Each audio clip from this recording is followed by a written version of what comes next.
ya. Mungkin Pak Nasir nanti bisa menceritakan apa sih yang diceritakan oleh Pak Hamdan Zulfa kepada kami. Sekedar konteks teman-teman bahwa setelah ketika para teman-teman ex-OCI ini melapor ke Komnas HAM tahun 1997 bulan April ya. Lalu dari Komnas HAM itu memerintahkan kita untuk membentuk tim gabungan untuk menyelidiki, untuk menindaklanjuti rekomendasinya. Gabungan ini berasal dari tim OCI, diwakili dengan Pak Hamdan Zulfa ya, begitu. Ada juga terlibat Pak Tony, dan juga dari Komnas HAM itu sendiri. Nah, kebetulan untuk menindaklanjuti rekomendasi Komnas HAM terkait dengan asal-usul, itu yang pergi adalah Pak Hamdan Zulfa. Mungkin Pak Nasir bisa cerita sedikit Pak konteksnya. Ya, terima kasih. Selamat sore, salam sejahtera bagi kita semua. Yang saya hormati rekan-rekan media ya. Tadi seperti yang dijelaskan, saya sebenarnya mewakili Pak Hamdan Zulfa. Pada saat itu Pak Hamdan Zulfa memang ditunjuk oleh OCI untuk menjadi kuasa hukum pada saat adanya laporan ke Komnas HAM terkait dengan permasalahan atau dugaan adanya penganiayaan dan seterusnya itu. Jadi sebenarnya cerita yang disampaikan sekarang heboh di media ini sebenarnya bukan cerita baru kira-kira gitu. Ini sudah pernah dilakukan investigasi mendalam oleh Komnas HAM. Nah, itu poin pertama. Artinya apa? Artinya dugaan-dugaan yang sekarang yang disampaikan ini, bahwa yang tadi diceritakan lah macam-macam dia. Ada penyiksaan, kemudian bahkan dalam tanda kutip ada katanya semacam perbudakan. Itu sebenarnya sudah diklarifikasi, diinvestigasi oleh Komnas HAM tahun 97. Jadi tahun 97 itu ada laporan terkait itu. Kemudian pihak dari Komnas HAM tentu membentuk tim. Nah, di dalam tim itu ada pihak dari OCI tadi disebutkan juga, ada dari Komnas HAM dan juga dari pelapor. Ya. Nah, investigasinya itu tidak hanya kemudian dilakukan melalui interview di kantor Komnas HAM, tetapi juga turun ke lapangan, termasuk melihat lokasi-lokasi yang diduga terjadinya ada dugaan yang dituduhkan itu. Jadi tidak hanya sebatas wawancara di kantor Komnas HAM, tetapi juga melakukan peninjauan lapangan. Tentu ini untuk mengkonfirmasi apakah betul ada bukti-bukti yang valid gitu ya terhadap dugaan-dugaan yang disampaikan. Dan itu sebenarnya dalam tanda kutip itu sebenarnya bukan investigasi. Kalau investigasi kan itu seolah-olah sudah masuk ke proses pro-justisia, hukum gitu ya. Ini pada saat itu sebenarnya istilahnya adalah pemantauan. Nah, dari sisi pemantauan itu kemudian Komnas HAM menerbitkan rekomendasi. Yang tadi mungkin kalau rekan-rekan ikuti di Komisi 3 itu sempat dibacakan rekomendasi. Nah, hal yang penting mungkin untuk dicermati juga bahwa di dalam rekomendasi itu ya, sebenarnya tidak ada satupun kata atau kalimat yang menyatakan telah terbukti pelanggaran HAM-nya. Kalau teman-teman atau rekan-rekan media baca tadi di dalam rekomendasi itu bahasanya adalah cenderung. Ada kecenderungan terjadi pelanggaran HAM. Ya, mungkin kita semua kalau belajar bahasa Indonesia yang baik dan benar, kira-kira kalau ada kata-kata cenderung itu, tentu itu bukan sesuatu hal yang sudah bisa dipastikan pasti begitu ya, atau terbukti pasti. Nah, dan itu juga terkonfirmasi dengan adanya press release dari Komnas HAM terakhir itu April kalau nggak salah ya. Tanggal 25 ya?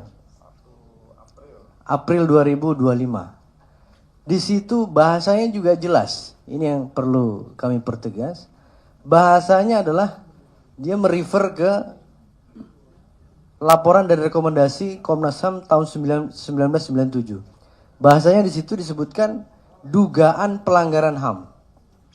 Jadi lagi-lagi sebenarnya Komnas HAM sendiri tidak pernah menyimpulkan bahwa telah terjadi pelanggaran HAM.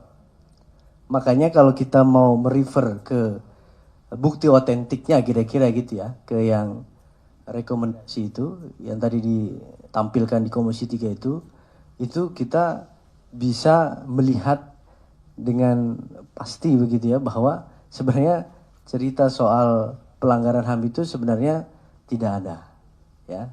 Itu yang pertama yang ingin kami pertegas. Kemudian yang kedua, bahwa ada indikasi terhadap itu memang di dalam rekomendasi itu ada ya. Indikasinya apa? Ini sekali lagi indikasi ya, artinya bukan sesuatu hal yang telah terjadi dan terbukti begitu. Indikasi baru. Mungkin bisa ditampilkan di situ. Nah, indikasi-indikasi pelanggarannya itu yang pertama adalah terkait dengan asal-usul, identitas, hubungan kekeluargaan dan seterusnya. Itu yang pertama. Kemudian yang kedua, ada indikasi pelanggaran terhadap hak-hak anak untuk bebas dari eksploitasi yang bersifat ekonomis. Ketiga, pelanggaran terhadap hak-hak anak untuk memperoleh pendidikan umum yang layak. Kemudian pelanggaran terhadap hak-hak anak untuk mendapatkan perlindungan keamanan dan jaminan sosial yang layak. Nanti akan kita elaborasi terkait dengan tindak lanjutnya. Jadi ada 4 hal itu yang sifatnya indikasi sebenarnya. Dan itu dikonfirmasi sekali lagi oleh Komnas HAM terakhir di April 2025. Nah, dari keempat ini kalau kita lihat, tidak ada di situ indikasi adanya penyiksaan. Kira-kira itu. Teman-teman nanti bisa cek sendiri langsung. Jadi tidak ada di situ Komnas HAM menyinggung soal penyiksaan. Artinya apa? Kalau itu memang benar terjadi pada saat itu, tentu hasil pemantauan Komnas HAM akan bicara soal itu, kira-kira gitu. Pasti akan tertera di situ. Tidak mungkin tidak gitu. Nah, karena artinya apa? Kalau Komnas HAM tidak mencantumkan itu, berarti hasil pemantauannya memang tidak menemukan bukti-bukti yang valid terkait dengan adanya dugaan penyiksaan. Itu poin yang kedua. Jadi hanya 4 indikasi ini yang ditemukan oleh Komnas HAM. Kemudian yang ketiga, atas dasar adanya fakta-fakta itu, indikasi tadi, maka Komnas HAM memberikan 4 rekomendasi. Ya. Yang pertama, OCI bekerja sama dengan instansi-instansi terkait, Komnas HAM, Puskopau, Depdikbud, dan Menpora, perlu segera secara koordinatif mencegah dan mengakhiri terjadinya perbuatan yang cenderung menimbulkan pelanggaran HAM. Nah ini, lagi-lagi kalau misalnya dari pihak sebelah mendasarkan pada rekomendasi bahwa terbukti ada pelanggaran HAM, mungkin salah baca kali ya. Di rekomendasi poin berapa ini? 3A ya, 4.1 itu jelas bahwa terjadi perbuatan yang cenderung menimbulkan pelanggaran HAM. Nah itu satu. Kemudian yang kedua, 4.2, untuk menjernihkan asal-usul anak-anak pemain sirkus yang belum jelas asal-usulnya, OCI bekerja sama dengan Komnas HAM akan melakukan publikasi dan langkah-langkah yang diperlukan.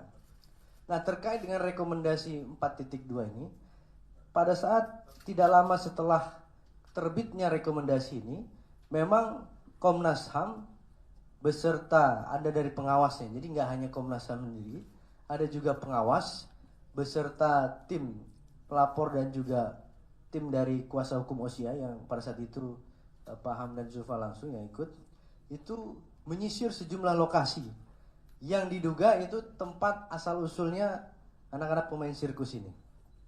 Ya. Nah, ketika terjun ke lokasi itu, ya memang tidak ditemukan lagi begitu ya. Sulit karena ini udah beberapa tahun yang sebelumnya begitu ya. Dan dalam tanda kutip memang sejumlah anak-anak yang kemudian diambil ini katakanlah begitu, itu memang ada yang misalnya dari panti asuhan, atau misalnya ada yang dia hanya punya ibu tidak punya bapak dan ibunya pun dalam tanda kutip sudah mengikhlaskan lah kira-kira gitu, udah enggak. Sehingga kalau ditanya tadi misalnya soal apakah ada pada saat awal ini perjanjian atau apa, mungkin ya sekarang kita sudah nggak bisa telusuri lagi.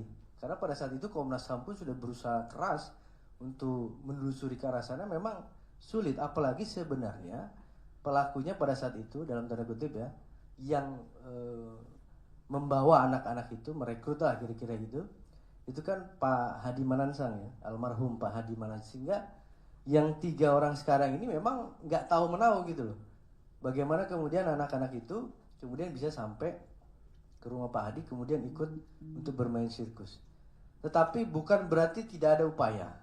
Sudah ada upaya terkait dengan hal itu. Nah, pada saat itu ya prinsipnya dari Komnas HAM karena sudah melihat langsung kondisinya ketika didatangi sejumlah lokasi yang sekali lagi diduga tadi adalah tempat anak-anak ini kemudian diambil. Nah itu kemudian ya Komnas HAM tentu tidak mau kemudian setback ke belakang lagi kira-kira gitu, mempersoalkan terus karena tidak ada ujungnya begitu. Nah oleh karena itu pada saat itu Komnas HAM menyampaikan bahwa ya ini yang penting kemudian berikutnya untuk ke depan ini identitas para anak-anak ini kemudian diuruslah kira-kira gitu. Yang itu pada fase berikutnya kemudian telah dilakukan oleh OCI gitu. Nah itu yang rekomendasi yang kedua. Kemudian yang ketiga, praktek latihan terhadap anak-anak atlet sirkus yang disertai dengan tindakan-tindakan disiplin yang keras hendaknya dijaga jangan sampai menjurus ke arah penyiksaan baik mental maupun fisik. Nah ini kalau terkait ini tentu nanti testimoni-testimoni dari para saksi itu yang bisa mengcounter karena kami juga tentu tidak melihat secara langsung. Tetapi prinsipnya adalah Komnas HAM sendiri sebenarnya mengakui bahwa memang terkait dengan metode pelatihan di sirkus ini agak beda gitu loh dengan atlet-atlet pada umumnya begitu, yang lain begitu. Karena apa? Karena di situ juga di rekomendasi disebutkan butuh kedisiplinan dan lain sebagainya sehingga ada mungkin treatment khusus yang agak berbeda. Mungkin tingkat kedisiplinannya yang lebih tinggi dibanding yang lain. Tetapi memang Komnas HAM juga menyampaikan walaupun itu ada dalam tanda kutip dalam rangka melatih kedisiplinan, tetapi tidak boleh sampai mengarah kepada kekerasan fisik maupun psikis dan itu. Nah itu kalau terkait tuduhan itu tentu yang tadi disampaikan saksi-saksi juga itu bisa membantah itu kan gitu. Kalau itu kan harus dibantah dengan orang yang juga menyaksikan secara langsung pada saat itu. Kemudian yang terakhir, ini terkait dengan rekomendasi yang keempat. Berbagai sengketa yang masih ada antara OCI dengan anak-anak atlet sirkus, ex-atlet sirkus hendaknya diselesaikan secara kekeluargaan. Nah ini saya kira yang tadi juga menjadi penekanan dari Komisi 3 bahwa sebenarnya di dalam rekomendasi Komnas HAM itu jalan keluarnya itu sudah ada, yaitu penyelesaian secara kekeluargaan. Dan pada saat itu sebenarnya dari pihak OCI juga sudah melakukan apa yang direkomendasikan Komnas HAM ini. Nah, detailnya seperti apa? Ya tentu ini karena nanti Pak Hamdan langsung yang mengikuti pada saat itu, saya belum dapat informasi juga. Tetapi pada saat itu informasinya telah ada penyelesaian. Sehingga kan sekian lama itu kan dalam tanda kutip sudah tidak ada lagi yang mempersoalkan itu. Kan logikanya adalah kalau pada saat itu nggak selesai ya pasti ini kan akan dituntut terus gitu. Nah, buktinya dari 97 sekarang tahun berapa? 2025 baru muncul lagi kan itu. Nah ini yang dalam tanda kutip juga agak mengherankan. Nah itu kira-kira 4 rekomendasi yang dikeluarkan oleh Komnas HAM dan bagaimana secara garis besar tindak lanjutnya. Nah kemudian terakhir mungkin kami juga ingin menyampaikan satu kesimpulan begitu ya dari peristiwa ini. Muara dari tuduhan-tuduhan itu sebenarnya adalah di rekomendasi Komnas HAM. Ya. Jadi cerita-cerita yang berkembang segala macam itu, entah yang sekarang masih otentik atau tidak, atau sudah banyak dibumbui atau tidak, kita nggak tahu lah ya. Tetapi pada prinsipnya seluruh cerita itu muaranya kan ada di rekomendasi. Dan itu sudah dinyatakan secara tegas oleh Komnas HAM. Pertama, soal pelanggaran HAM-nya itu baru dugaan dan itu baru kalimatnya tadi kan cenderung begitu ya. Artinya tidak menyimpulkan terbukti, itu satu. Kemudian oleh karena itu rekomendasinya pun yang terakhir tadi yang sempat saya sampaikan tadi adalah diselesaikan secara kekeluargaan. Artinya ini sudah lebih ke hubungan privat lah kira-kira gitu. Dan yang berikutnya, kalau pada saat itu Komnas HAM menemukan ada bukti-bukti yang kuat yang mengarah ke tuduhan-tuduhan atau laporan itu itu pasti Komnas HAM akan meningkatkan status hasil pemantauannya itu ke tahap yang berikutnya, kira-kira gitu. Kan kalau kita tahu misalnya penanganan pelanggaran HAM berat, yaitu nanti ada proses penyelidikan. Penyelidikan itu nanti dari Komnas HAM, penuntutan di kejaksaan dan sampai ke pengadilan. Dari pihak sebelah misalnya menyampaikan pada saat itu belum ada undang-undangnya. Ya, undang-undang HAM. Undang-undang HAM itu kan ada tahun 99 kemudian tahun 2000. Saya kira itu kan rentang waktunya tidak terlalu jauh. Apalagi pada saat itu juga kita tahu, mungkin sudah kita tahu, sudah ada laporan polisi di tahun 99 kalau nggak salah ya. 97, kemudian SP3 99. Nah itu. Artinya kalau memang di situ ditemukan ada bukti-bukti untuk mengarah ke misalnya Komnas HAM pun yang bertindak misalnya itu masih bisa gitu. Masih ada kans untuk itu dan faktanya sekarang kan kita lihat semua itu tidak terjadi dan hanya sampai selesai di rekomendasi dari Komnas HAM. Oleh karena itu terakhir sekali kami juga berharap ke semua pihak untuk dalam tanda kutip tidak menggoreng-goreng juga rekomendasi Komnas HAM ini. Karena ini yang dijadikan seolah-olah pelanggaran HAM ini terbukti begitu. Nah itu sehingga bagi semua pihak ini kalau memang mau melihat secara jernih masalah ini khususnya terkait dengan rekomendasi itu, ayo mari kita baca-baca kata demi kata, kalimat demi kalimat yang tertera di dalam rekomendasi Komnas HAM. Jangan kemudian berspekulasi, beropini, apalagi menafsirkan semau-maunya sendiri gitu loh. Nah, itu yang kami tentu harapkan kepada semua pihak agar permasalahan ini bisa on the track lagi, jernih sesuai dengan apa memang fakta yang sebenarnya. Mungkin sementara itu. Baik, terima kasih Pak Nasir. Berikutnya mungkin saya juga supaya tidak